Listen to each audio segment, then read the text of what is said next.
This is Ceci Pa Star Trek, and we are watching the Orville, Seth MacFarlane's humorous take on Star Trek The Next Generation. I'm Ben Velding. I'm Skiltow. And today we are talking about Pria. In this episode, a time traveler from the future seduces Captain Mercer, rescues the Orville from certain doom, and then takes the ship to the future to sell it to a collector of historical artifacts. It's a lot like the Next Generation episode Captain's Holiday, with the characters of the time-traveling bandits, the quote-unquote archaeologist Vash, and the Ferengi, whatever his job is, looter, all rolled into one character. Vash is an archaeologist, though. She's just like Indiana Jones. She's a Tomb Raider. Tomb Raider is active. There's a word for this. I don't remember what it is. British imperial archaeologist. Just kind of get the, getting a little money on the side. Not being particularly respectful of the culture she's studying. That's fair. She's also the captain's love interest, which plays into, it's an important part of Captain's Holiday and Pria here. There's also the perfect mate, the one with Famke Janssen, where she's like genetically modified to make the captain happy. And I think a lot of Pria is about plying Mercer, less than honestly. Yeah, I can see that. Charlize Theron is one of the biggest stars that MacFarlane has managed to get on this show. Yeah. I've not yet seen her in Suicide Blonde, but she's obviously known for other things. My favorite being a short comedy sketch she did with Nathan Fillion during one of the writer strikes, I think. I recognize her by name alone. I kind of figured she was one of Seth MacFarlane's Million Ways to Die in the West friends, and it turns out, on further research, she was. Ah. There's a couple more of those in the show. The TV host played by Catherine Chu in Majority Rule is also from that. I don't know any of the others offhand. I mean, I think Liam Neeson was in that. Really? That's amazing. I think that explains why he's Captain God. Very much like the use of Charlize Theron here better than how they used Liam Neeson, though. I'm wondering if Liam Neeson was stunt casting in his episode. Whereas Charlize Theron here, they give her character a lot more depth. Yeah. I'm sure Liam Neeson commands a lot more money than Charlize Theron. No offense. Right, yeah. I'm sure just getting him to go to a soundstage and record an exposition speech in front of a nondescript screen is, a cheap way to use Liam Neeson. And he doesn't really have to play a role for that. It's a lot like getting Norm Macdonald to play Yaphet. They've got a TV show budget and they're trying to get a fully 3D animated character in there. It's pretty hard to do. Yeah, and they do have good guest stars. Like folks you recognize and that you like. Yeah, I say about TNG that Star Trek The Next Generation, it depends on its guest stars to make its episodes work. And I think that the Orville, is getting good guest stars for what they do. I mean, Rob Lowe, of all people, is Derulio. And the pansexual guy who seduced Kelly. And Mercer to an extent later. Like, he's a pretty good get. And they used him quite a bit in that episode. He's pretty key, gets a lot of development. On the other hand, we go to another Star Trek favorite, Robert Picardo, and they basically just use him for not a flashback, but, like one of those one scene in front of a blue screen things, like with Liam Neeson. I mean, it's cameo, yeah. Yeah, where you see a character's parents once and then never again. Like, you have stunt casting where, like, Tom Selleck's on Friends or something. And they're like, then the character gets married 2 years later and there's no Tom Selleck there. And you're like, what? It's kind of the worst way to do parent casting. But, I think they could get Robert Picardo back when they needed him. No offense. I feel like he and a lot of the other Star Trek alumni they've had, they could probably get him back. Like they have a cast regular who is, I forget her name. Penny P. something. Penny Johnson. Yeah. Penny Gerald Johnson. who played Cassidy Yates in DS9. You know, we kind of recognize her from DS9. And I'm sure they're pulling the Star Trek former cast members for, you know, obvious reasons. It seems like they're pulling a lot more from the for the directing side of it. Like they got the guy that plays Tom Harris and the guy that plays Riker to do episodes. Yeah, Robert Duncan McNeil and Jonathan Frakes. I mean, I don't know from directing really if it's good or not, but I assume they're doing good. Yeah. I've never had cause to complain about directing in the Orville.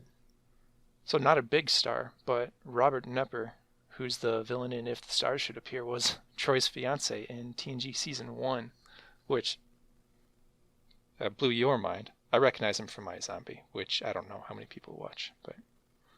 Yeah, like I've got a pretty bad eye for women.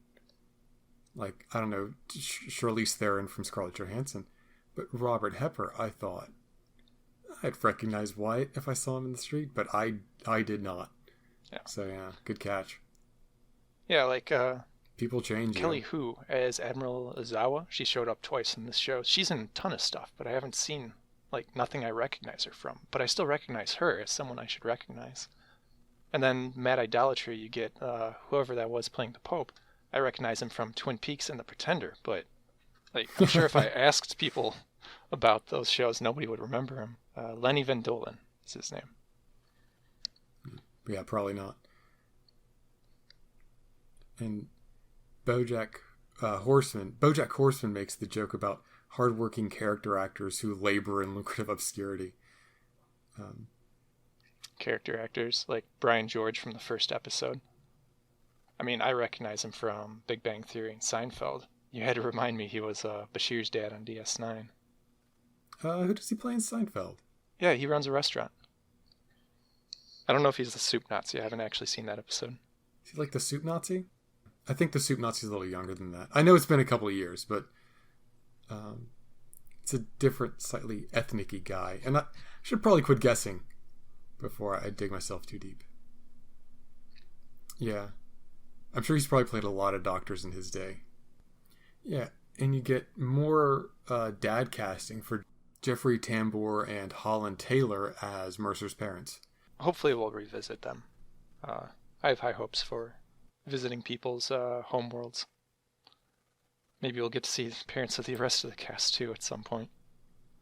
I like seeing these people's parents. And if we're going to learn about these people and their parents and their lives, we should learn about their parents' lives, you know? Or, you know, go back in time, see them when they're young so we don't learn anything about them. I kind of look forward to where we're going to go with all that. And Charlize Theron or not, this is a good episode.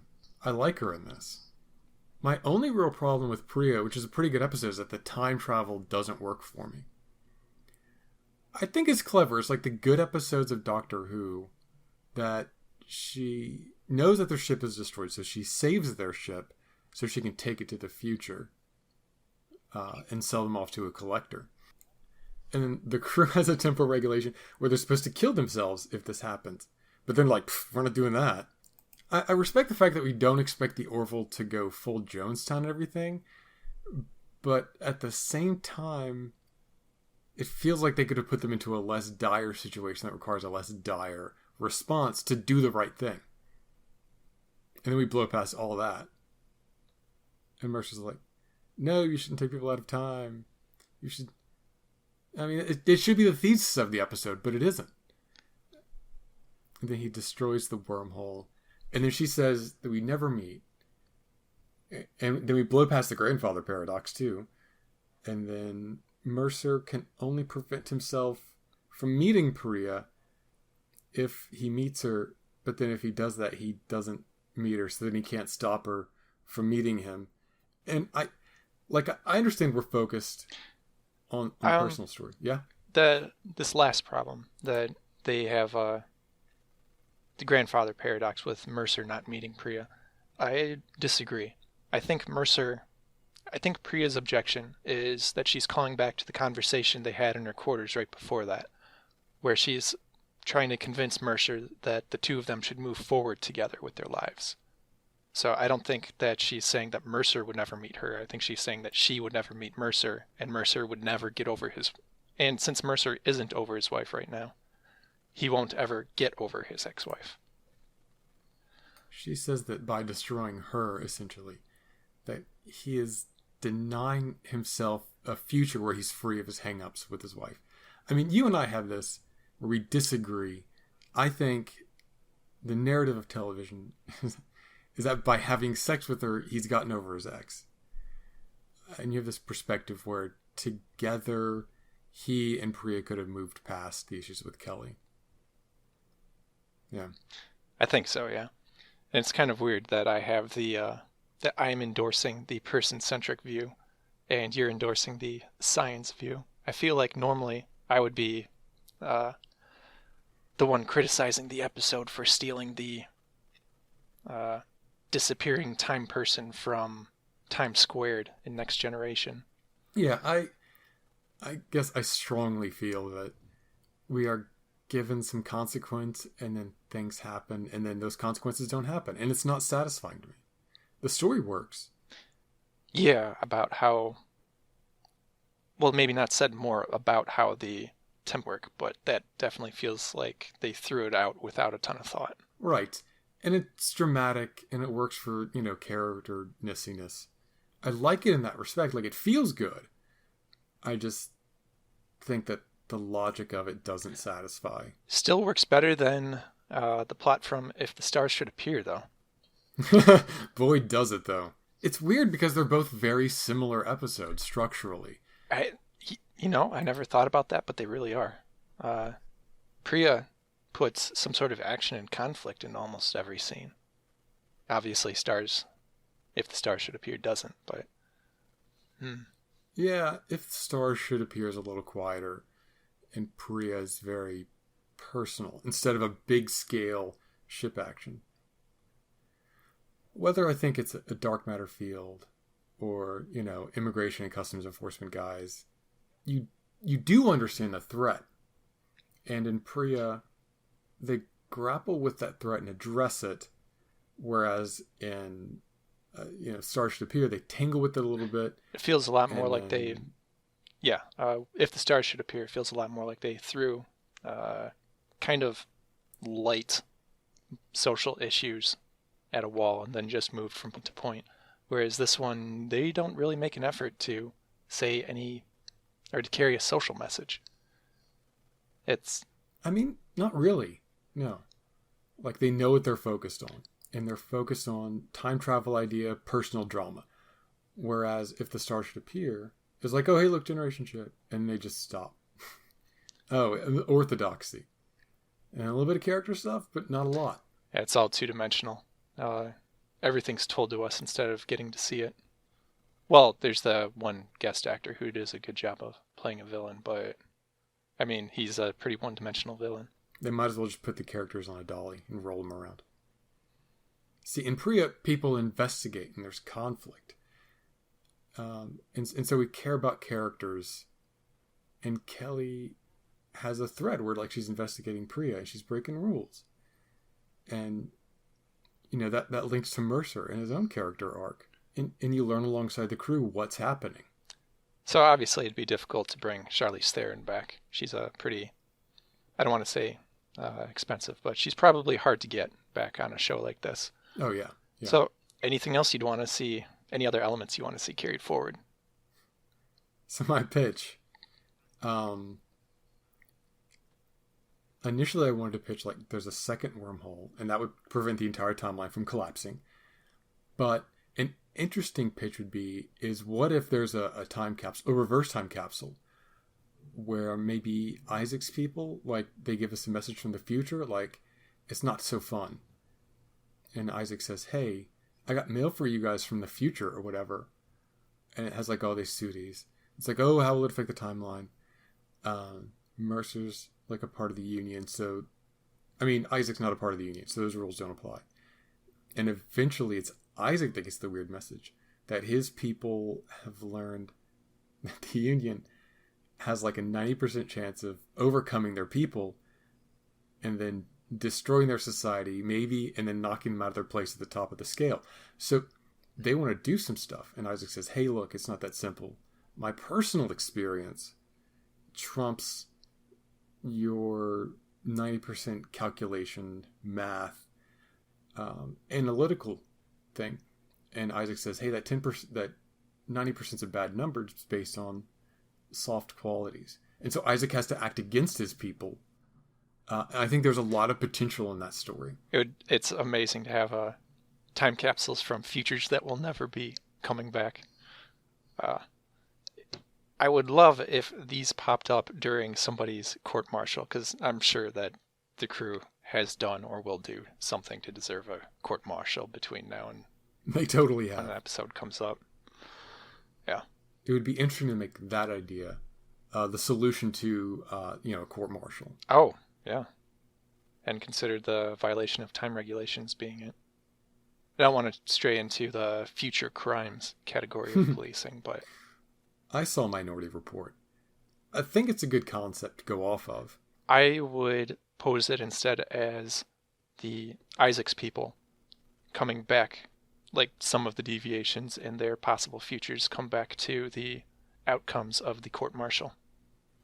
Just to keep our people, or to keep our main cast protagonists in front and center. And to give them some wiggle room around the temporal regulations. And I think you can have a lot of fun with that. I mean, you could easily see a comedy where the lawyer has like a photo of himself as teen years. He has like crazy hair or ridiculous style or something. And you reverse it. You're like, oh, in the future I'm going to wear that? Maybe towards the end. He's like in civilian gear, wearing something like that. And he's like, that's not so bad. I think it hits the dramatic, conceptual, and humorous bailiwicks that this show wants to hit. God, get our entire cast as their teenage selves teaming up. Or their septuagenarian selves. Oh, that would be even better. Or both. Could do both. A plot, B plot. Why not go full... Oh, damn. That'd be the finale of Next Generation. Ah, that's what it is, yeah. Yeah, it all comes back to Star Trek. Okay, I veto it on those grounds. Fair enough. That's my pitch. We don't have a sign-off? So goodbye. Goodbye.